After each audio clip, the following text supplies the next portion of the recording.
Nous sommes le dimanche 21 octobre et comme prévu, nous vous l'avons dit toute la journée, vous aviez rendez-vous, nous avions proposé un rendez-vous pour une émission spéciale, là maintenant, sur le site de la Cité de la Réussite, une émission qui propose de revenir sur les principales prolongations, on dira, prolongations des débats que nous avons organisés ici dans cette Web TV avec nos différents invités. J'ai l'immense plaisir d'avoir un invité particulier ce soir, Joël de Ronet. Bonjour. Bonjour. Et merci de vous prêter à ce jeu de l'invité fil rouge de cette émission ce soir.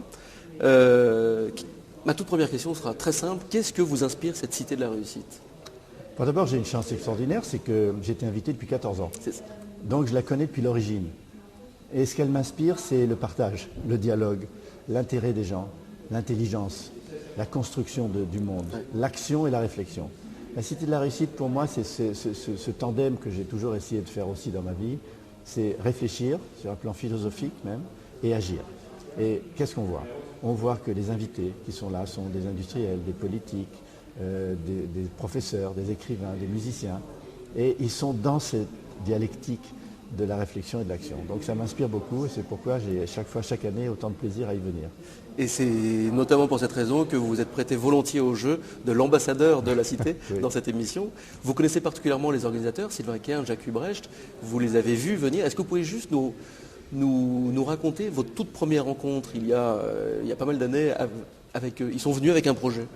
Oui, ils sont venus avec un projet. Je les ai rencontrés dans un café. On a discuté et ils ont proposé de faire en sorte que, à la différence de Davos, qui était très connu depuis plusieurs années, auquel je participais, Internet n'était pas du tout encore ce qu'il est aujourd'hui, on puisse créer un climat de lien social, de lien humain, d'empathie et de respect de l'autre.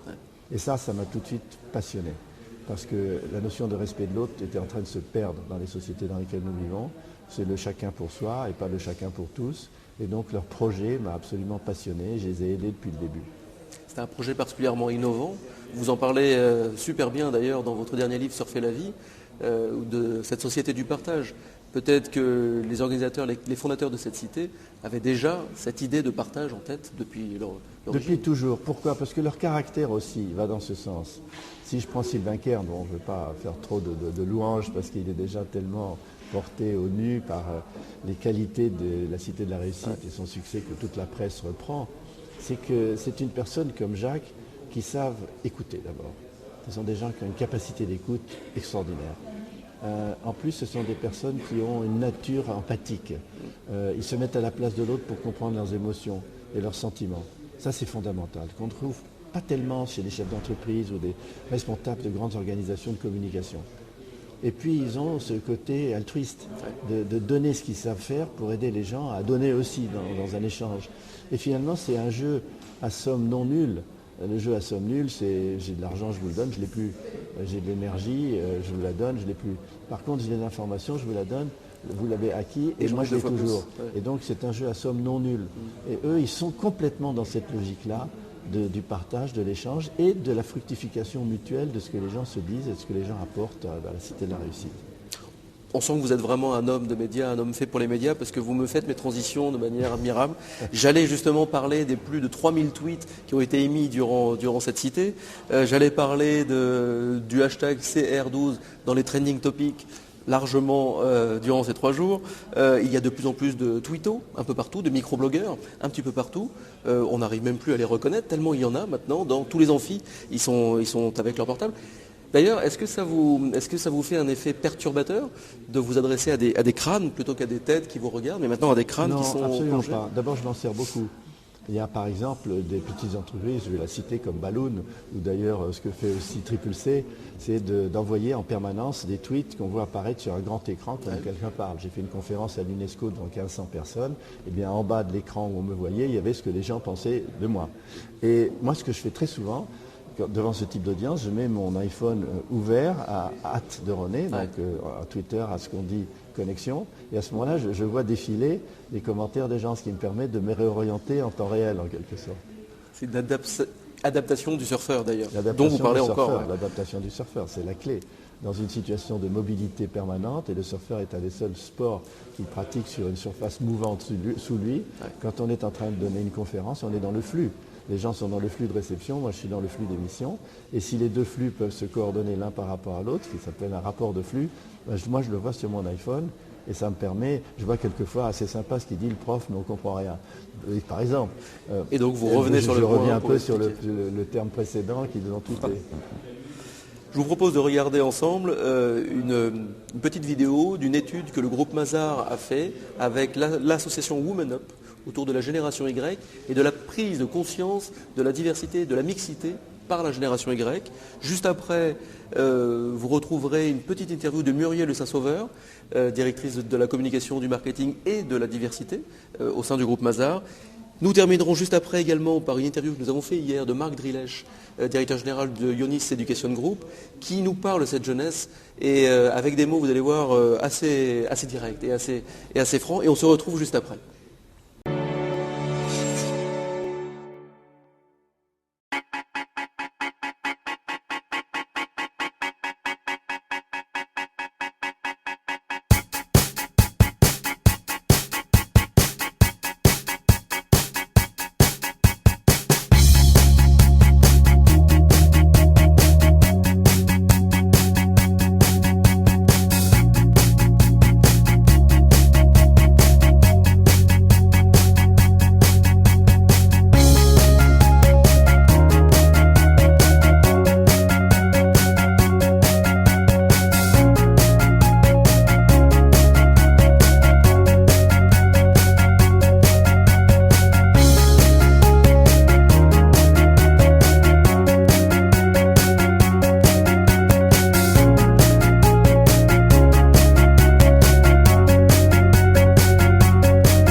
Je suis toujours à l'hôtel Raphaël en compagnie cette fois-ci de Muriel de Saint-Sauveur. Muriel, vous êtes directrice marketing, communication et directrice de la diversité ou responsable en charge de la diversité au sein du groupe Mazars. C'est bien ça, je ne me suis pas trompé. C'est bien ça, bonjour. Je m'occupe de tous les pays de Mazars et je suis directrice de la diversité. Nous nous occupons de parité et de diversité. Ce sont deux thèmes différents. D'accord. Alors, là, nous sommes ici à l'hôtel Raphaël, du coup, pour la présentation d'une étude autour de la révolution Y, avec l'association Women Up, dont nous avons parlé juste avant.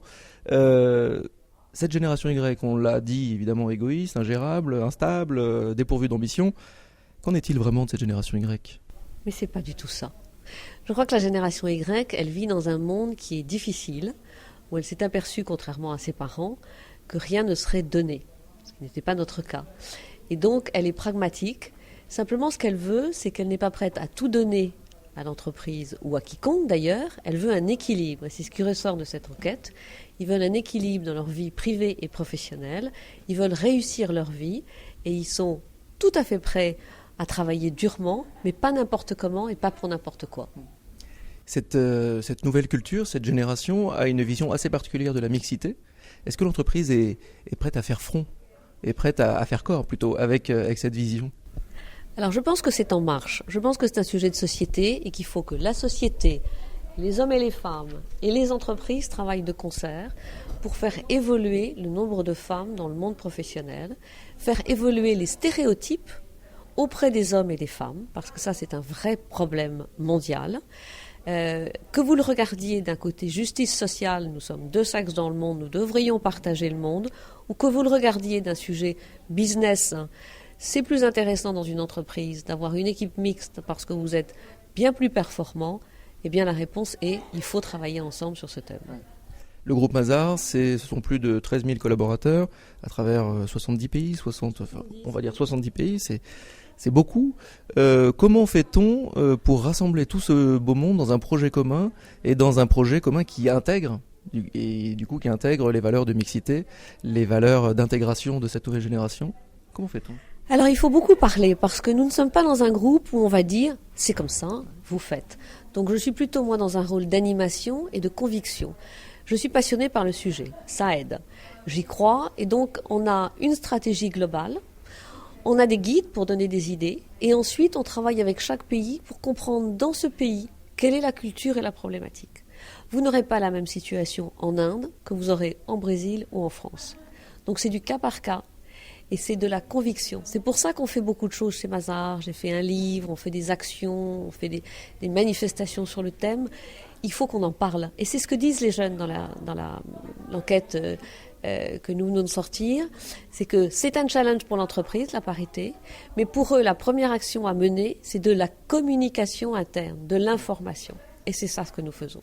Et c'est ce qu'effectivement vous avez bien montré dans votre livre « Un monde au féminin serait-il meilleur ?» qui est le titre d'ailleurs d'un débat conférence à la Cité. Alors, je ne vais pas vous poser la question « Alors, un monde au féminin serait-il meilleur ?»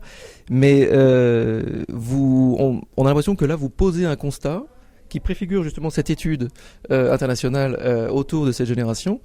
Et puis, il y a des rencontres, des débats, et là, je pense notamment à la politique des quotas pour une meilleure intégration, ou pas une meilleure d'ailleurs. Comment vous prononcez-vous, vous, sur cette politique de quotas? Faut-il des quotas? Alors, vous savez, moi je milite pour un monde de parité. Et je pense que lorsqu'on est jeune, ou lorsqu'on réfléchit intellectuellement, on est forcément contre les quotas. Lorsqu'on gagne en maturité, ou lorsqu'on devient pragmatique, on est pour les quotas, parce que sinon les choses ne bougeront jamais.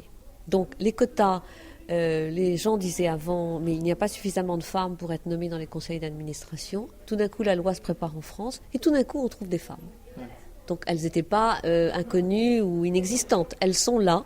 Simplement, elles ne sont pas visibles. Et ça, c'est aussi quelquefois un problème des femmes elles-mêmes qui ne se mettent pas suffisamment en avant. Parce que quand on est en avant, on vous dit que vous êtes arrogante. Moi, je veux bien être arrogante. Alors, dans ces cas-là, si c'est ça. Donc, les femmes, soyez arrogantes. Mais montrez-vous. Et donc, il faut qu'elles soient visibles. Et donc il faut qu'elle travaille sur elle-même et le quota fera avancer les choses. Et la deuxième génération de femmes, elle n'aura pas de problème, elle. Donc on travaille pour les générations futures, on ne travaille plus pour la mienne. Et ce travail pour les générations futures, c'est l'adaptation du monde de l'entreprise, l'adaptation de la société, l'entreprise machine. On a l'impression que beaucoup de femmes déclarent forfait à un certain moment et ne cherchent plus à grimper les étages, préfèrent se consacrer soit à une vie de famille, soit à une vie un peu différente, en tout cas quittent le monde de l'entreprise. Donc il faut que l'entreprise s'adapte. Alors ça c'est un vrai sujet parce qu'il ne faut pas que les femmes quittent l'entreprise, même si on peut avoir toute une vie intéressante hors de l'entreprise, il n'y a pas que cette réponse. Mais moi je suis dans une entreprise, j'ai envie que les femmes y restent et évoluent. L'entreprise, elle doit revoir ses principes d'organisation qui ont été quand même calqués sur un certain nombre de modèles de leadership, de présence 24 heures sur 24, de tout donner à l'entreprise. Et ce que demandent et les femmes et la génération Y, car là, c'est un mouvement de société, donc c'est pas uniquement les femmes, les jeunes gens demandent la même chose, c'est un mode de travail différent. Et ce mode de travail différent fera en sorte que l'on pourra très bien travailler tout en ayant une famille, parce qu'on aura plus de flexibilité, des outils différents et qu'on sera jugé sur le résultat et non pas sur les heures de présence. Donc c'est ça qui doit changer et c'est un mouvement pour moi de société dans lequel l'entreprise, vous, moi, avons chacun notre rôle à jouer. Femmes et génération Y, en fait, c'est le même combat, c'est la même nécessité d'adaptation pour l'entreprise et la même ambition quelque part. Je pense que oui, c'est un changement de société. Chez Mazars, nous en prenons conscience et nous y faisons attention parce que nous recrutons beaucoup de jeunes, principalement des jeunes autour de nous, et c'est essentiel de bien les connaître pour qu'ils donnent le meilleur et que nous leur donnions un environnement pour qu'ils deviennent meilleurs. J'ai une toute dernière question, c'est une question rituelle que je poserai à tous les intervenants de la Cité de la Réussite. En 2012, 2012-2013, que partage-t-on le plus ? Je crois qu'en 2012-2013, on repartage les moments simples de bonheur. Je pense que tout notre environnement est excessivement dur. La crise, elle va être là continuellement. Les relations entre les gens sont pas faciles. Et je pense qu'on est en train de retrouver la notion des bonheurs, quels qu'ils soient, tous les jours, des petits bonheurs. Moi, vous parlez là et imaginez que je vais être à la Cité de la Réussite, ben c'est un petit bonheur. J'en suis fière d'être à la Cité de la Réussite. C'est un petit bonheur dans la vie. Et je crois que je me rends compte qu'on retrouve de plus en plus de gens qui vous disent « Ah mais aujourd'hui je fais ça, c'est mon petit bonheur de la journée ». Et ça c'est assez important parce qu'on l'avait perdu. C'est ça ce qu'on partage aujourd'hui. Un repartage. Un repartage. Merci beaucoup Muriel de Saint-Sauveur. Merci à vous.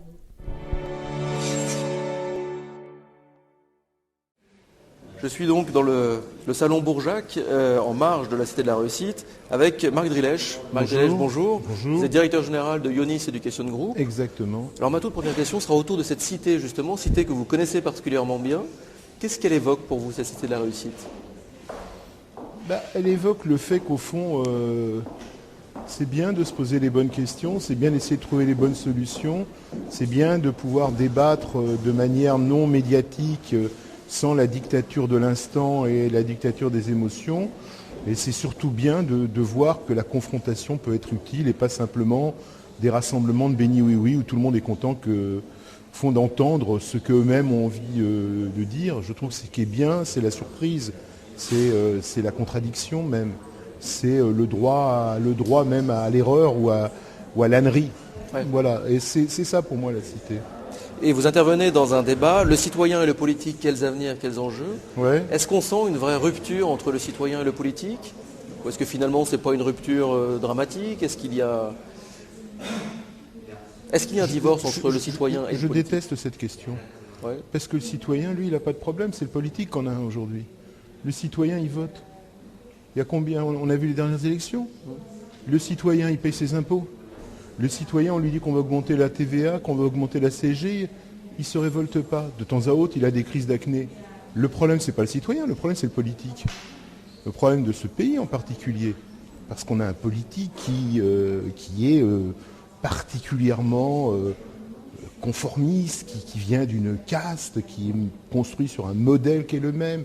Le citoyen, laissez-le tranquille. Quand il est content, il est content. Quand il n'est pas content, il gueule. Le citoyen, aujourd'hui, on lui dit on vit dans un pays désespérant. Il dit on vit dans un pays désespérant. Le citoyen, on lui dit les riches, ils vont payer comme ça, les pauvres seront riches. Il pense ça. Donc je crois que notre problème n'est pas celui du citoyen. Je crois que notre problème est celui du politique. Est-ce qu'on peut faire quelque chose pour résoudre ce problème ? Est-ce qu'on peut l'aider ? Je me permets, le citoyen, finalement, il a ses crises de révolte, il a ses crises de situation, il s'exprime. On n'a jamais eu autant de groupes sur les réseaux sociaux, on n'a jamais eu autant de médias qui ne sont pas les médias officiels, on n'a jamais eu autant d'incitation au boycott, qui est un sujet que je connais bien. Voilà. Par contre, on a une déconnexion très importante de ce que j'appellerais l'appareil politique pour un certain nombre de raisons. Vous êtes au contact d'étudiants au jour le jour, oui. Avec Ionis Education Group. Est-ce que vous apprenez aux élèves à être des acteurs et des citoyens, des acteurs de leur société ? Je vous répondrai de deux manières. La première, oui, c'est notre mission. Oui, pourquoi ? Parce que nous sommes nés il y a 30 ans, nous avons 20 000 étudiants dans une vingtaine d'entités, à la fois dans le monde des ingénieurs, des experts, des technologies, et puis également dans le domaine des business schools. Et fondamentalement, aujourd'hui, l'enseignement, c'est l'enseignement de l'action, c'est l'enseignement du projet, c'est l'enseignement du groupe, c'est l'enseignement de l'initiative, c'est le besoin de créativité. C'est tout ce qu'au fond, on ne retrouve pas dans le monde du politique. Et quand vous me dites qu'est-ce que nous, on apprend à nos étudiants, j'ai presque envie de vous dire, mais laissez-les tranquilles. Posez-moi les deux vraies questions. Qu'est-ce qu'on peut faire pour désapprendre, faire désapprendre chez le politique ? Et qu'est-ce qu'on peut faire pour que le politique réapprenne le monde dans lequel on vit ? Les étudiants, vous inquiétez pas pour eux. La seule chose, c'est arrêter de les désespérer. Arrêtez de leur dire ce que vous faites et vous agissez de manière différente. Les étudiants, ils marchent à l'espoir et à la confiance. Et les étudiants aujourd'hui en France, ils n'ont pas de problème. La France ne les satisfait pas, ils partent à l'étranger. Il y a des dizaines de milliers d'étudiants qui sont dans le monde, des centaines de milliers d'étudiants français. Ils brillent. Google aujourd'hui, il y a plein de Français. Dans les grandes entreprises internationales, il y a plein de Français. Nos étudiants, ils ont compris le monde dans lequel nous vivons. Ils n'ont que des problèmes que l'on connaît, qui sont des problèmes financiers, qui sont des problèmes d'interrogation existentielle comme tout le monde. Mais aujourd'hui, ce n'est pas eux le problème. Eux, c'est la solution. Le problème qu'on a, ce sont aujourd'hui les politiques en France. Pour deux raisons. La première, c'est parce qu'ils ne connaissent qu'un seul modèle, qui est le modèle dans lequel ils vivent depuis 30 ou 40 ans, ou même beaucoup plus d'ailleurs. C'est-à-dire un modèle typiquement, la priorité à l'État, la priorité au public, la priorité à l'élite, la priorité à la réflexion, la priorité aux connaissances. Deuxièmement, c'est que le monde de l'entreprise est totalement absent des politiques. Donc vous regardez aujourd'hui l'Assemblée nationale, le pauvre entrepreneur qui un jour a voulu se faire élire député, il doit être sans doute maintenant député, il a fait faillite. Donc à partir de ce moment-là, vous avez un politique qui est dans la normalité la plus complète et qui pense que le numérique c'est de jouer avec une souris ou de faire un Twitter de temps à autre. Donc la déconnexion, elle ne vient absolument pas des jeunes et des étudiants en particulier, sauf qu'ils n'ont pas le pouvoir. Ouais. Ma toute dernière question, et je vous libère. La dernière question, c'est une question rituelle que je pose à tous les intervenants. En 2012, qu'est-ce qu'on partage le plus selon vous? En France ? En France. Ce qu'on partage en plus en France, c'est la stupidité du désespoir. C'est la stupidité de croire qu'on est le monde le plus malheureux, qu'on est le pays le plus désespéré. La seule solution, malheureusement, elle coûte cher, ce serait d'embarquer les Français, 60 millions de Français, ça nécessite beaucoup d'autocars, de les amener faire un tour du monde pendant un mois, pour qu'ils comprennent leurs atouts, pour qu'ils comprennent leurs forces, pour qu'ils comprennent le potentiel qui existe dans ce pays. Et tant qu'on ne partagera pas de l'espoir, mais du désespoir animé par les politiques, effectivement, on aura un certain nombre de problèmes. Marc Drilech, merci beaucoup. Merci beaucoup.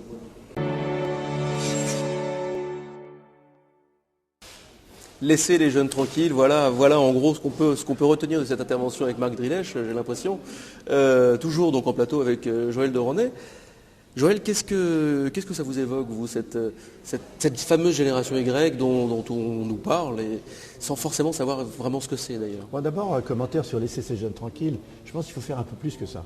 Non seulement il faut les laisser tranquilles, il faut les aider, il faut les accompagner, il faut catalyser leurs idées. Le gouvernement, il a son kit habituel de réglementation et de régulation, on l'a vu pour les droits d'auteur, etc. Le gouvernement, en fait, dans un pays où il y a plein d'idées, plein de start-up, plein d'imagination, plein d'innovation, devrait accompagner le mouvement, la vague. Il devrait aider à surfer les gens plutôt que les réglementer. Bon. Alors, cette génération, elle a des avantages et elle a des inconvénients. Parmi ses grands avantages, c'est la capacité à évoluer dans la complexité. Le jeu vidéo les a aidés à évoluer dans la complexité. Donc, ils s'y retrouvent.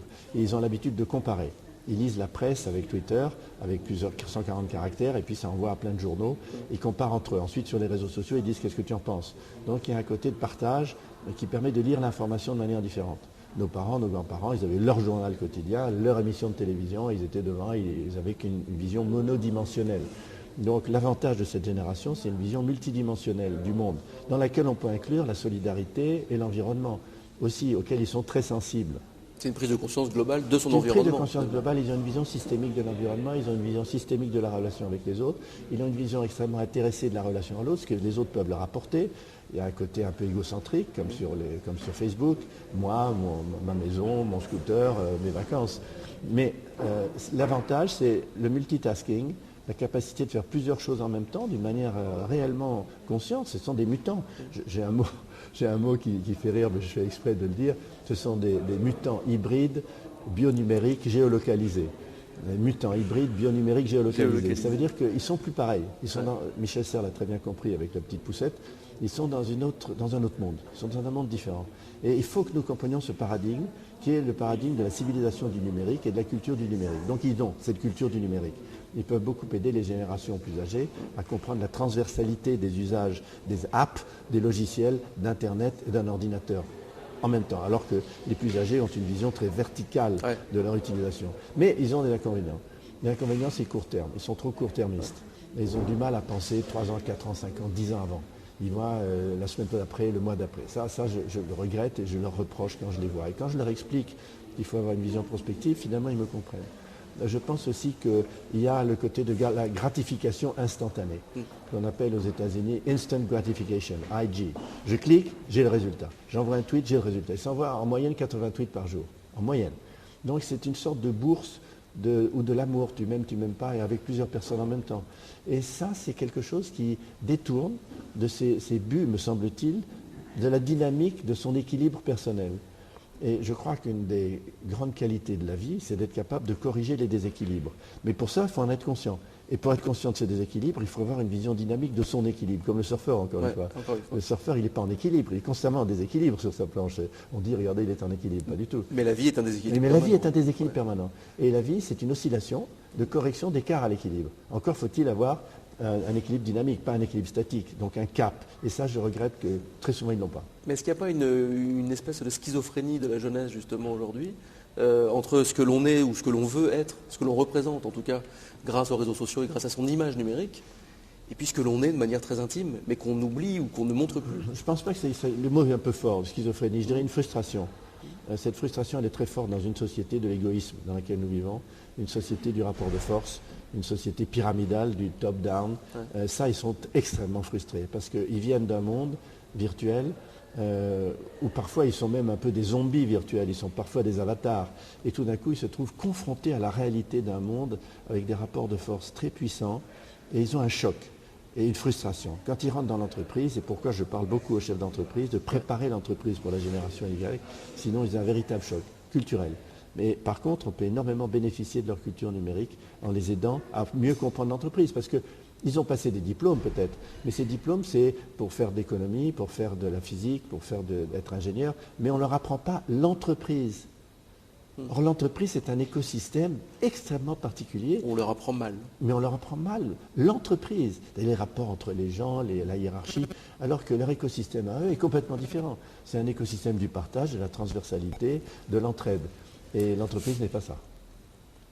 On parle de l'entreprise, mais finalement, on parle de la planète, on parle du partage. Dans cette cité de la réussite, c'est le partage qui règne. Je vous propose de regarder ensemble une petite interview qu'on a réalisée tout à l'heure avec Ellen MacArthur, où là, on va parler de notre monde fini, de cette nécessité de partager, et de cette sensation de vouloir partager, qui est partagée elle-même à travers le monde. Ça, elle nous en parlera très bien. Puis François Loos, le président de l'ADEME, qui nous parle également de cette notion de partage, mais de partage dans la ville. Et donc on parlera un petit peu de mobilité, évidemment. On se retrouve juste après ça.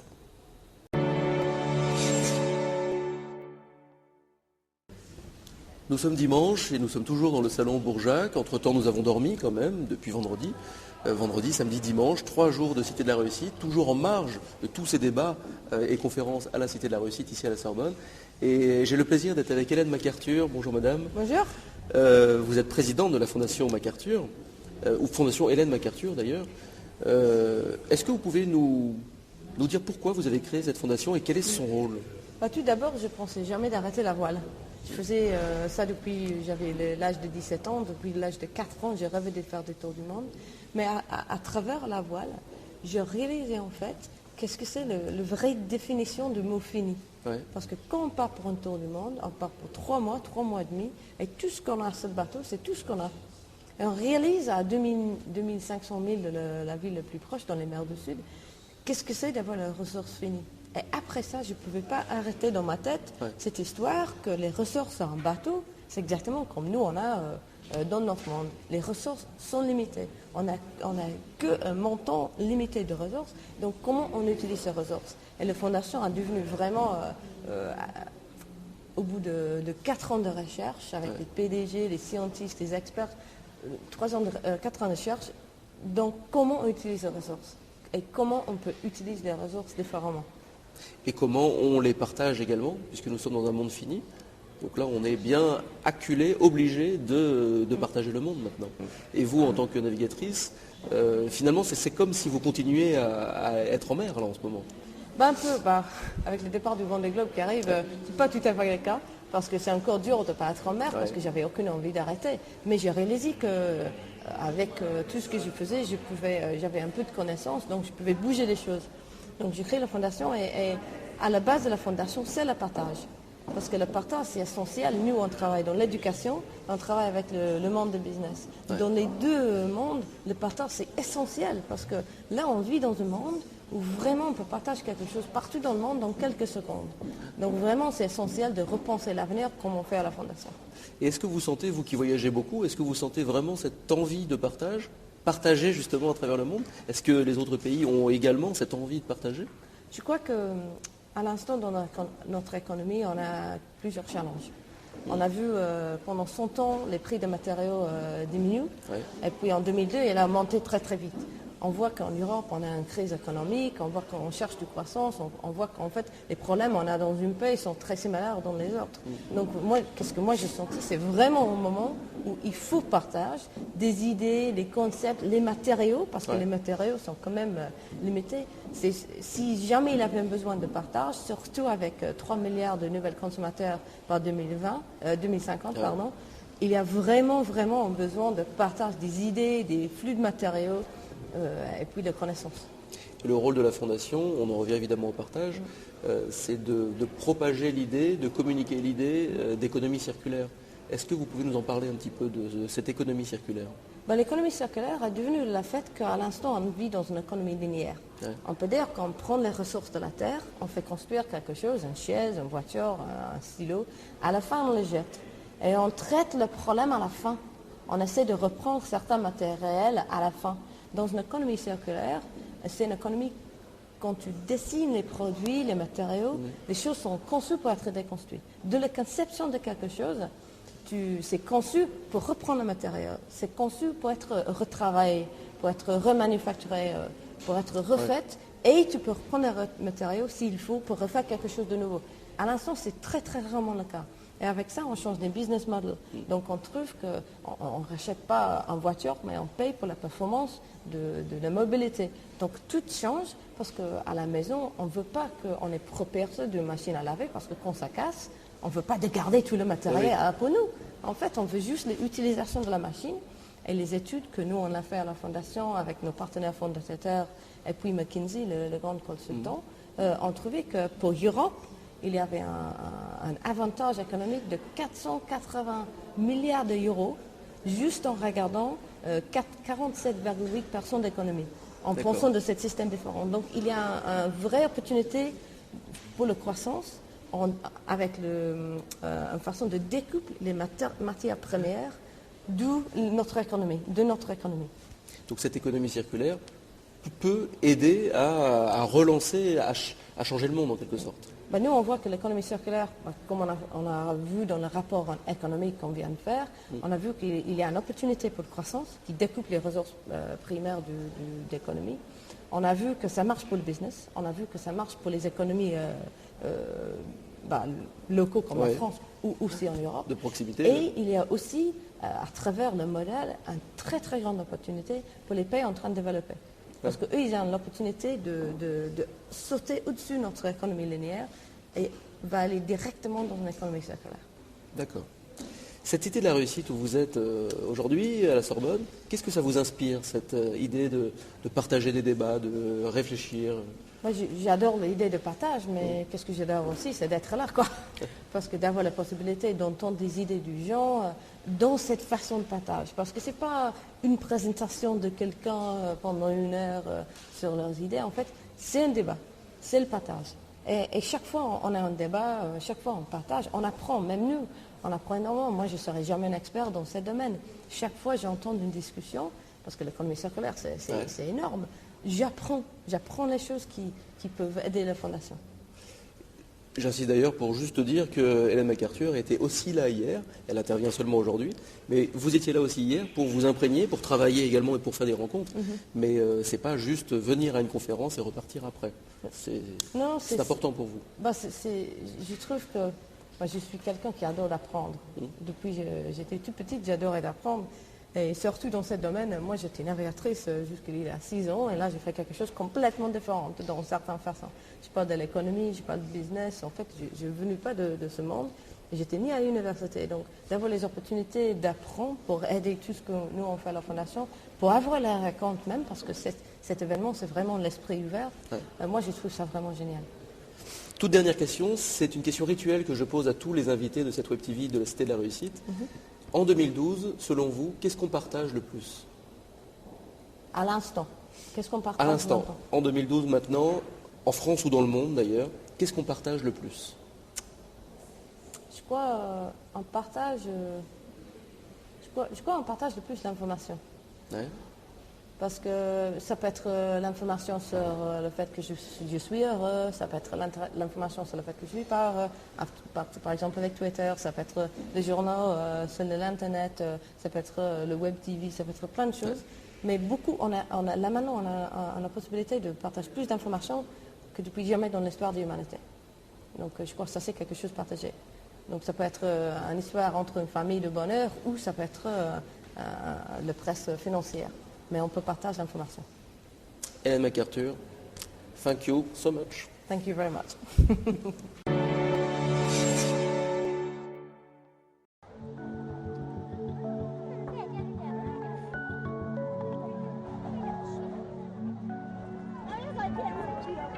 Dans la région du Sahel, il faut noter que la pluviométrie est très faible, variant entre 300 et 600 mm par an. Les ressources en eau souterraine sont assez bonnes, mais elles sont difficilement accessibles à cause de la complexité de la géologie. La seule source d'approvisionnement en eau potable reste les forages. Wiboria, c'est un village sans rail qui a 2000 habitants et avec donc beaucoup de bétail. Bien, Suez a appuyé au vif pour la réalisation d'un forage dans ce village en 2010 parce que déjà c'est un village où une partie de la population était obligée de partir en saison sèche vers le chef-lieu de la commune qui est situé à 11 km à cause des problèmes d'eau. Aujourd'hui, nous allons parler de l'eau. L'eau que nous buvons, que nous utilisons tous les jours. Où vous cherchez l'eau?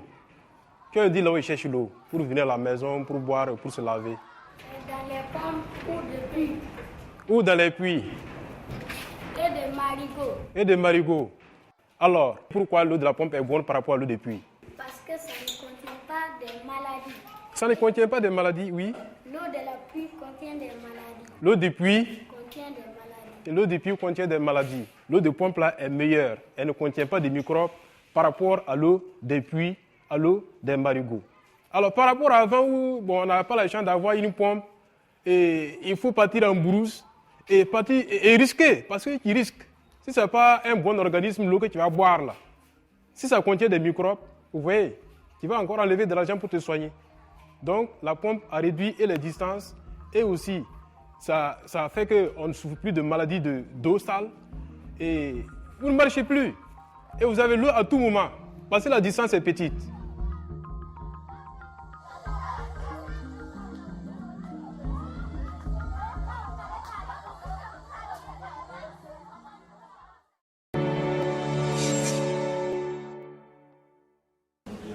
Toujours à la Sorbonne, en marge des différents débats de la Cité de la Réussite, je suis avec François Loos. François Loos, bonjour. Vous êtes président, directeur général de l'ADEME. Bonjour. Vous avez participé à un débat qui, je reprends mes notes pour le lire, construire et habiter autrement la ville, quelle réponse écologique et sociale? Alors rien que cette question déjà, mais je ne vous poserai pas cette question, mais rien que cette question peut nous faire durer longtemps. En revanche, on parle du partage, ici dans cette cité. Le partage, c'est le thème central de la cité en 2012. Comment vous percevez le concept de partage dans la ville? Comment il s'exprime ce concept? Il y a deux sujets naturels dans mon domaine, c'est le partage de l'énergie et le partage de la mobilité. L'énergie, on en a besoin, on est obligé de l'importer, on a des ressources limitées, on surconsomme la planète. Comment peut-on obtenir des résultats en partageant mieux l'énergie? En faisant en sorte que tout le monde soit chauffé suffisamment, mais que ça ne coûte pas trop. On a un énorme chantier en France de la rénovation thermique des bâtiments. L'autre idée de partage, c'est le partage de la mobilité. C'est-à-dire que pour arriver à faire vraiment des progrès dans la mobilité, il faut des transports en commun, il faut l'utilisation du vélo, l'utilisation de la marche à pied peut-être, mais il faut aussi être à plusieurs dans la voiture. Donc c'est le partage de la voiture. Il faut passer d'une économie d'objets à une économie de services, et à laquelle tout le monde peut participer, et qui n'est pas délocalisable. Et vous qui êtes sur le terrain en permanence, vous qui rayonnez sur tout le territoire, vous êtes au contact direct avec les citoyens. Est-ce que vous sentez que cette démarche qui va peut-être à l'encontre de notre culture de la propriété, on a quand même une culture très ancrée sur la propriété, vous parliez de la voiture, 98% du temps elle est garée. Comment le citoyen peut aller vers ça? Comment peut-il aller vers plus de partage? Alors il y a des tas de projets en France, en réalité. On ne le sait pas parce que ce n'est pas encore aussi important que Autolib à Paris, mais il existe d'autres projets du même type. Il y a Auto-Autrement, Autopartage, Autocool. Donc tout ça, ça existe et ça fonctionne. Ce sont des modèles qui se mettent en place, dont on est en train d'essuyer les plâtres, mais encore même pas parce que ça marche. Et l'étape suivante, ça va être d'intégrer tout ça dans des systèmes d'information. L'intelligence de la ville, l'intelligence du domicile, l'intelligence des transports. En fait, c'est le monde du logement, le monde de l'énergie et le monde de l'informatique et du numérique qui sont en train de fusionner. Et les solutions, elles arrivent à partir du moment où on additionne les deux. Ouais. Oui, c'est le fameux mash-up dont parle notamment beaucoup de monde, mais notamment Joël de Ronet qui nous en parle. Voilà, fertilisation croisée, voilà. On disait avant en français, mais c'est effectivement par ça que ça se passe. Et aujourd'hui, il y a des expériences. Par exemple, je sais pas, dans la région à Lyon, vous avez un quartier de Lyon qui va être complètement informatisé, numérisé, et dont vous pourrez choisir vos déplacements en fonction de tous les types de transports. Ouais. Mais ça existe déjà à Paris aussi, il y a des entreprises qui le font. Ça existe en Suisse, ça existe ailleurs dans le monde. Mais la gratuité de ces services, la disponibilité, c'est un espèce de super GPS dans lequel vous mettez votre voiture à disposition de l'intérêt général. L'intérêt général, c'est une vaste question qui a été abordée dans d'autres débats. Est-ce que vous pensez que le citoyen a une notion d'intérêt général? Une notion d'intérêt général qui dépasse forcément son quotidien et ses préoccupations du quotidien? Alors, dans le domaine de l'énergie et de l'environnement, l'intérêt général, on arrive à le décrire. Ouais. On arrive à dire qu'aujourd'hui les ressources sont rares et qu'il faut les partager. Donc on voit bien des solutions qui vont aller vers un meilleur partage. On voit bien aussi ce que ça peut être sur le problème des déchets. On voit bien qu'il y a des choses qu'il faut améliorer. Après, là où c'est compliqué, c'est comment chacun prend pour lui cette nécessaire amélioration globale et générale. Mais l'intérêt général, c'est la République. C'est l'idée qu'il y a un intérêt général auquel nous adhérons. Ouais. Et cet intérêt général, il faut le faire sentir. Aujourd'hui, une des difficultés, par exemple, pour faire la rénovation thermique dont on a besoin, c'est de faire sentir à tout le monde que c'est son intérêt et notre intérêt collectif de le faire. Alors, c'est pas en faisant peur aux gens qu'on fait changer les choses. Voilà, la question, c'est comment on fait changer. Comment on apporte le changement? Comment on fait qu'à un moment donné, ce qui semble nécessaire devient effectivement réalisé? C'est ça l'art de la politique en fait. C'est pas en faisant peur, mais c'est néanmoins en rappelant le constat, en rappelant les choses de manière très objective, en disant bon maintenant c'est ça, le monde est tel qu'il est, il faut aller vers une évolution maintenant, vers la transition, vers un autre monde. Tout à fait. J'ai une question rituelle juste avant de vous libérer, une question rituelle parce que je la pose à tous mes invités, à tous les invités de cette Web TV. En 2012, qu'est-ce qu'on partage le plus selon vous? Le pessimisme. Qu'est-ce qu'on partage le plus? Moi, mon objectif, c'est de faire partager cette ambition qu'il y a une croissance verte possible. Ce qui serait sympa de partager, c'est la confiance qu'en entreprenant quelque chose, je suis solidaire de tout le monde. C'est ça qu'il faudrait faire partager. Que chacun sente que ce qu'il peut faire lui n'est pas dérisoire, mais est important pour la résolution des problèmes. Alors c'est un peu de l'espoir mal placé, je ne sais pas si c'est réaliste, mais en tout cas ça c'est ce que je souhaiterais voir arriver.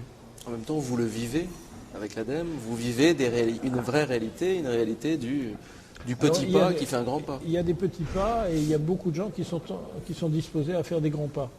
C'est-à-dire, on a quand même, au niveau national, une disparité énorme. Vous avez des endroits, des territoires, et ça se voit au niveau des collectivités locales, c'est plus que le particulier, ce sont les collectivités locales qui tirent, les collectivités locales tirent, et puis les industriels aussi tirent. Il y a certains domaines industriels qui sont désormais très très verts. C'est pas simplement du verdissement en marketing, mais c'est du vraiment vert. Et il n'y a plus d'opposition entre industrie et environnement, où c'est très peu. Ouais. Et c'est cet exemple des collectivités qui sont très actives, ou des entreprises qui sont très actives, qui est l'espoir de ce partage possible. Merci beaucoup, Monsieur Loos. C'est moi.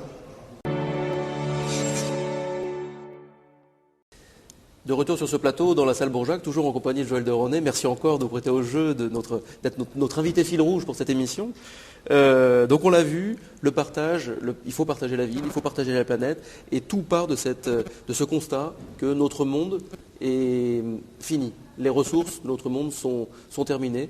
Non, notre planète n'est plus inépuisable. Donc maintenant, il faut partager sereinement. Qu'est-ce que ça vous inspire ? Ce que ça m'inspire, c'est que la notion de développement durable est finalement une mauvaise définition. Parce qu'elle est traduite de l'anglais Sustainable Development, et on ne pouvait pas dire développement soutenable, donc on a dit développement durable. Mais en fait, si on y pense, c'est l'amortissement du capital terre, le développement durable. On n'a jamais pensé que la terre était un capital de ressources qu'il fallait amortir avec du temps, de l'énergie. C'est ça le développement durable, c'est réinvestir du temps, de l'énergie, de l'information dans le capital terre pour le protéger. Et puis cette notion qu'elle développe aussi d'économie circulaire, je la trouve passionnante, mais je la rends encore peut-être plus pratique et pragmatique en parlant d'écologie industrielle. Et ça, c'est un terme que j'ai emprunté à mon ami Suren Erkman, qui est professeur à Lausanne et qui a écrit un livre, Industrial Ecology, qui est dans le monde entier traduit et utilisé. Qu'est-ce que ça veut dire ? Ça veut dire que dans un technoparc ou dans un parc industriel ou dans une zone industrielle, les outputs des uns peuvent être les inputs des autres, c'est-à-dire les déchets d'une entreprise peuvent être en fait de la matière première à valeur ajoutée pour une autre. Donc il s'agit de faire un bilan énergétique global et ensuite de voir comment les flux d'énergie et les flux d'information peuvent aider les uns et les autres, non pas simplement à s'entraider, à partager, mais à gagner de l'argent avec ce qui était considéré comme des rejets. Par exemple, une chaleur rejetée par une cimenterie peut être réutilisée pour une autre entreprise. Ça, c'est une première chose. Et puis je pense que cette notion de partage écologique est fondamentale chez les jeunes générations parce que eux, ils sont nés avec les dégâts écologiques, sont nés avec la nécessité de passer, comme je le dis souvent, du chacun pour tous au chacun pour soi. Et malheureusement, parfois, ils sont en contradiction avec leur vision écologique quand ils utilisent une voiture ou un scooter pour aller à un certain endroit au lieu d'y aller à pied, ce qui est très proche, ou fumer des cigarettes. Parce que dans cette génération-là, il y a 40% ou à peu près plus qui fument. Donc, et les voitures, c'est vraiment un exemple troublant. On l'avait évoqué avec François Loos, justement. 98% du temps, sa voiture reste à quai. Absolument. Elle ne bouge pas. D'ailleurs, on s'aperçoit qu'il y a un désenchantement dans cette génération-là. Je ne dis pas dans des générations plus âgées qui ont absolument besoin de la voiture puisqu'ils sont en province pour aller travailler. Je ne dis pas ça. Mais il y a un désenchantement de la bagnole en tant que propriété. Tu as ta bagnole, j'ai ma bagnole. On pense plutôt au covoiturage. On pense plutôt à la colocation. On pense plutôt à l'utilisation des voitures comme les Vélib, des Autolib. On pense plutôt à des flottes de vélos qu'on laisse à la gare et on prend le train ou le bus. Donc cette notion de transport choisi et diversifié est en train de tuer la voiture, la bagnole et la sidérurgie d'ailleurs qui vont ensemble. C'est comme le pétrole et la voiture. Vous savez qu'au début, les grandes industries pétrolières américaines avaient un accord avec les grands constructeurs automobiles pour que les voitures consomment beaucoup de pétrole. Or maintenant, on arrive à réfléchir à des voitures qui consomment 2,5 litres au 100, alors qu'avant, c'était 20 litres. Donc tout ceci montre qu'il y a une génération qui est en train de se distinguer de ma bagnole et qui est en train de penser des moyens alternatifs de transport et de mobilité. Encore une fois, vous faites admirablement bien les transitions, puisque là, nous allons voir ensemble une interview qu'on a fait avec Roland Lehoucq. Donc là, on parle du temps. Lui, le temps, il connaît, puisqu'il est astrophysicien au CEA. Et donc, il va nous parler de cette recherche et surtout de la vulgarisation de la recherche. Et vous qui êtes chercheur, Ça Mais va être si vous intéressant. permettez, Bien justement, sûr. j'ai vu M. Loss tout à l'heure parler Oui. de la ville Oui. et de la mobilité dans la ville, et je pense qu'il y a un terme que j'aime beaucoup, que j'ai un petit peu contribué à créer, que j'appelle la mobiquité. La mobiquité, c'est la mobilité dans l'ubiquité. Ouais. C'est-à-dire que dans la ville, on peut être en même temps sédentaire par le fait qu'on est connecté au cloud, mais en même temps mobile avec son iPhone et son portable. Et ce qu'il dit aussi sur la ville me passionne dans la mesure où les villes, et là je rejoins Jeremy Rifkin, on a la même idée, vont devenir des îlots de production d'énergie renouvelable, c'est-à-dire la ville à énergie positive. Et à ce moment-là, l'échange devient possible. On se retrouve juste après Roland Lehoucq pour parler de la recherche et de cette notion de partage également dans la recherche, qui vous allez voir finalement on devrait plus regarder les scientifiques, mais c'est pas à vous que je vais le dire évidemment. On se retrouve juste après Roland Lehoucq.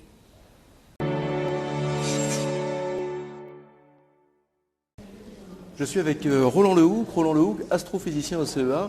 Monsieur Lehoucq, merci d'avoir accepté notre invitation. Et c'est moi qui vous remercie. À discuter donc avec les internautes et puis avec moi évidemment. Vous intervenez dans un grand débat, comment partager le savoir. Oui. Alors, est-ce que finalement, vous qui êtes astrophysicien, ce n'est pas forcément une pratique extrêmement démocratisée, vulgarisée, comment peut-on accepter de simplifier le savoir, sachant qu'on vit dans un monde très complexe?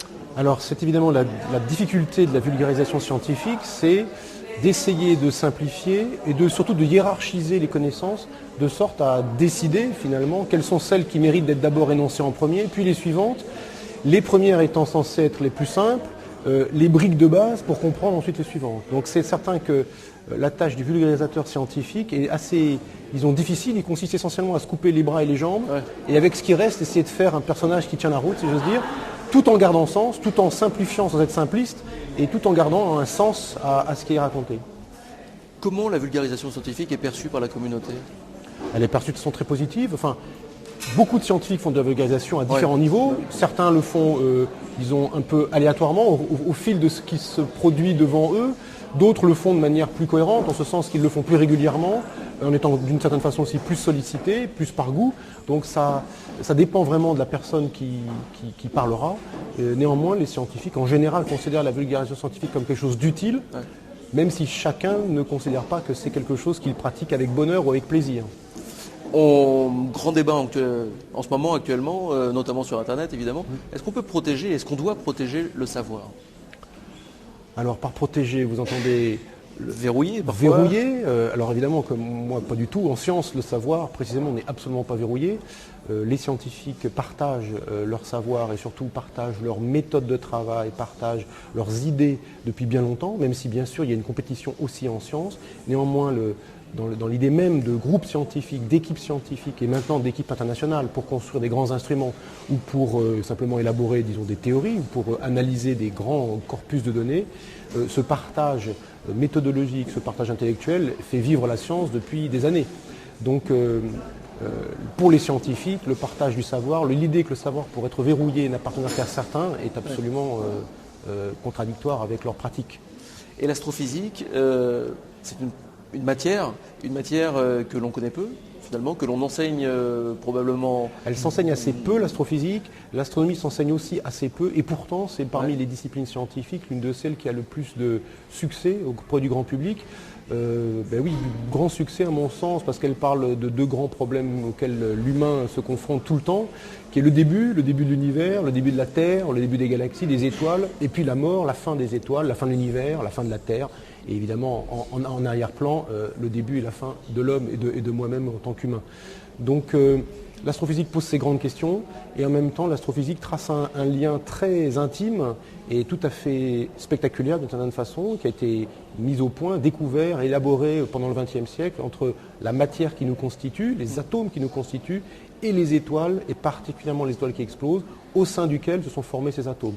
Donc l'astrophysique a des vertus de connaissance au sens brut du terme, apprendre des choses sur le monde qui nous entoure et singulièrement sur notre Terre, puisque la physique des étoiles, la physique des astres en général, c'est de la physique que l'on a appris d'abord sur Terre et que l'on a découverte d'abord sur Terre, mais elle nous enseigne aussi, elle nous pose aussi, l'astrophysique, des questions, je dirais, d'une nature plus philosophique, presque métaphysique, sur les origines, les fins et sur les liens entre l'humanité et le cosmos dans lequel la Terre et nous sommes abrités. Alors pourquoi, je provoque un peu, mais pourquoi on nous l'apprend si mal à l'école? Pourquoi les sciences physiques, c'est le cours, soit on aime, soit on n'aime pas. Mais... C'est un cours, la physique en général, enfin la physique et les sciences expérimentales, devrais-je dire, plutôt en général, donc j'inclurai aussi la chimie et la biologie, sont des disciplines qui sont, je ne vais pas dire mal enseignées, mais ce sont des disciplines qui sont difficiles à enseigner, ce sont des disciplines exigeantes.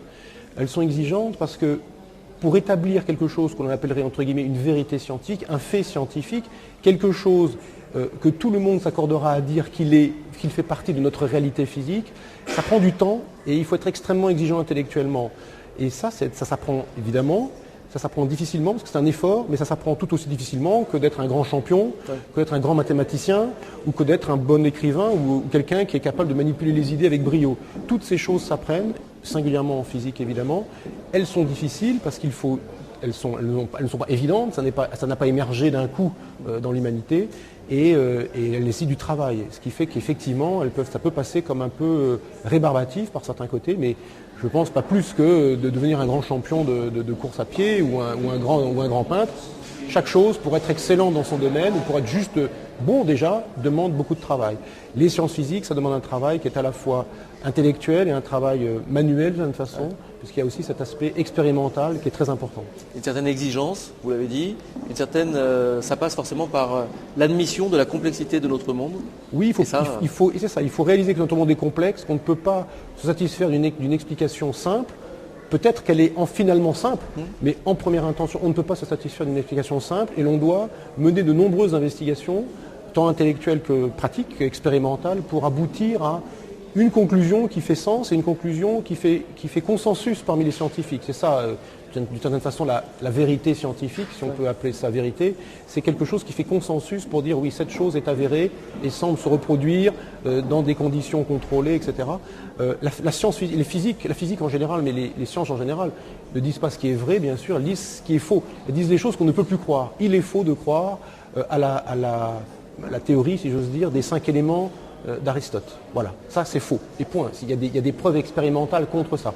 En même temps, dire que quelque chose est vrai, donc en science, c'est dire que quelque chose fait consensus et a été élaboré au fil d'un long processus. Et c'est ce long processus qui évidemment peut paraître des fois un peu complexe, un peu rébarbatif, un peu chaotant aux étudiants ou aux jeunes élèves. Toute dernière question et je vous libère. Une question que je pose à tous les intervenants de cette Web TV de la Cité de la Réussite. Que partage-t-on en 2012 le plus, selon vous? Grave question. Vaste. Je dirais qu'il y a une chose qu'on ne partage. Alors peut-être je vais répondre par une pirouette et un peu à rebours. Je vais dire qu'est-ce que je trouve qu'on ne partage pas assez en 2012. Eh bien précisément, on ne partage pas assez l'idée qu'il faut que les connaissances en général, pas spécifiquement les connaissances scientifiques, soient beaucoup plus ouvertes, beaucoup plus partagées, beaucoup plus considérées. Bien mieux considérées que tout un tas d'autres valeurs qui, elles, sont peut-être celles qui sont le plus partagées. Mettons l'argent, la compétition, la victoire sur l'autre et le moi avant les autres. Peut-être c'est ça qu'on partage le plus en France et dans le monde. Il faudrait plus partager d'autres valeurs plus universelles, plus humanistes. Partageons. Merci beaucoup, Monsieur Lehoucq.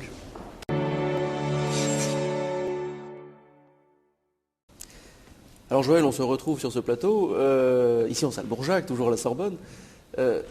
Roland Lehoucq nous parle de cette vulgarisation nécessaire de la science. Vous êtes scientifique, finalement. On peut avoir tendance à l'oublier, mais vous êtes biologiste de formation et toujours biologiste actif. Et vous êtes également un grand démocrate de la science. Qu'est-ce que ça vous évoque, vous, cette nécessité de vulgariser la recherche? Je vais vous répondre, mais d'abord je vais revenir sur un commentaire de Lehoucq quand même en disant que les scientifiques ont toujours partagé. C'est une vision un peu angélique, à mon avis. Moi j'ai vécu dans des labos de recherche, j'ai dirigé des labos de recherche à Pasteur à l'époque et il y a aussi le secret, il y a aussi la volonté de publier avant l'autre, il y a aussi une compétition acharnée. Il y a une bagarre entre les scientifiques. Il n'y a rien de pire de l'avoir piqué l'idée d'un scientifique. Moi, je connais des scientifiques qui ne se parlent plus parce qu'ils pensent que l'autre lui a piqué son idée de recherche et a publié avant lui. Donc, c'est bien le partage chez les scientifiques, mais c'est lié à des règles extrêmement dures parfois, un peu comme dans le monde industriel, le secret et la compétition. Alors la vulgarisation, moi je revendique complètement le terme de vulgarisateur. Je trouve que la vulgarisation, c'est pas du tout de s'abaisser du scientifique haut placé sur son tour d'ivoire vers le vulgum pecus. Au contraire, c'est nous de nous élever vers eux. Bien entendu, parce que le grand public, il a une vision multidimensionnelle du monde, intuitive parfois, familiale, donc il se pose des questions globales. Et nous, notre rôle, ce n'est pas d'expliquer une discipline plutôt qu'une autre, c'est de la situer dans un contexte qui parle à sa vie personnelle. C'est pourquoi moi j'essaye toujours, comme d'ailleurs mes amis Hubert Reeves ou Yves Coppens, de raconter des histoires. On est des conteurs d'histoires, les scientifiques. Et il faut utiliser des images, ne pas avoir peur des analogies. La cellule, l'usine, pourquoi pas. Et donc je pense que cette vulgarisation, c'est vraiment la démocratisation de la science, dans la mesure où on en a un retour, et il faut créer les conditions de ce retour. Que les gens puissent évaluer ce qu'ils ont compris, et c'est pourquoi les réseaux sociaux, l'Internet nous aident énormément. Et il se trouve que comme scientifique vulgarisateur, j'écris des livres, j'ai 3 livres gratuits sur Internet, on peut les télécharger entièrement, avec les commentaires. Sur joelderoné.com, carrefourdufutur.com également. Voilà, deroné.com, Carrefour du Futur. Donc ces livres sont gratuits. J'ai 5 ou 6 blogs. J'ai 2 pages Facebook FAD. Compte Twitter. J'ai Twitter aussi, donc à peu près 2 fois par semaine, puisque vous me suivez. Vous voyez, je publie des nouvelles scientifiques que je pense être intéressantes pour tous les autres. Donc je reçois en retour de l'information. Donc la vulgarisation a complètement changé. Avant, on écrivait un livre, il était publié, puis on n'avait aucune nouvelle de ses lecteurs. Mais maintenant, on a des commentaires, on a des tweets, on a des informations. Et donc on peut se situer par rapport à eux et être vraiment un démocrate de la communication scientifique, vulgarisateur. Et un démocrate et vulgarisateur aussi du surf quelque part, puisque Surfer la vie, donc votre dernier livre, où là vous parlez vraiment de cette civilisation du « et » qui rassemble plutôt que du « ou » qui divise et qui clive. Absolument. Mais également cette vision de la vie comme le surf, c'est la vie en gros. Oui, c'est une vague, c'est un flux sur lequel il faut se maintenir en équilibre. Ouais. Il faut anticiper, il faut s'adapter. Et comme dans la vie, il faut s'adapter, anticiper, se maintenir en équilibre. Mais en fait, c'est ce que vous avez toujours fait. Propager l'idée que le surf, c'est la vie, que la vie, c'est le surf. Oui, absolument. Vous le faites depuis toujours. Après, vous avez fait d'autres métiers, mais finalement, c'est toujours. Je continue à pratiquer le surf de manière acharnée, peut-être trop au gré de ma famille. On est des surf addicts, comme on dit, mais qu'est-ce que vous voulez, ça me donne aussi beaucoup de joie, beaucoup de plaisir. Et puis, ça permet de se maintenir en forme et de vieillir jeune, comme on dit. Alors, il y a une tradition dans ces émissions, c'est qu'on laisse le mot de la fin à nos invités. Donc, j'ai envie de vous laisser ce mot de la fin. Qu'est-ce que vous pourriez dire pour terminer cette cité, puisqu'en plus, cette émission, c'est vraiment la fin de cette nouvelle édition de la Cité de la Réussite sur le partage. J'ai dit que dans le thème du partage, plutôt que de laisser à certains l'exercice personnel du pouvoir électif, participons ensemble à la pratique d'un pouvoir et d'une intelligence collective. Plutôt qu'en haut du pouvoir pyramidal, mettons en place les moyens et les outils d'un pouvoir transversal qui respecte les uns et les autres, les libertés humaines, et qui permet de construire l'avenir en lui donnant du sens. Merci beaucoup Joël Deroné d'avoir accepté de jouer le jeu de cette émission. Merci aux organisateurs de cette Cité de la Réussite, à la Sorbonne. Merci à nos amis de la Gilet Carré pour la réalisation, à un air de chat pour les moyens techniques, à l'équipe que j'ai l'honneur et le plaisir d'orchestrer, on va dire, de coordonner, Sylvain, Amélie, Sophie, merci beaucoup. Et merci à tous nos amis, à vous derrière l'écran, à vous twittos, à vous microblogueurs, à vous blogueurs, merci à vous. C'est la fin de la Cité de la Réussite. Merci et à bientôt. Merci beaucoup.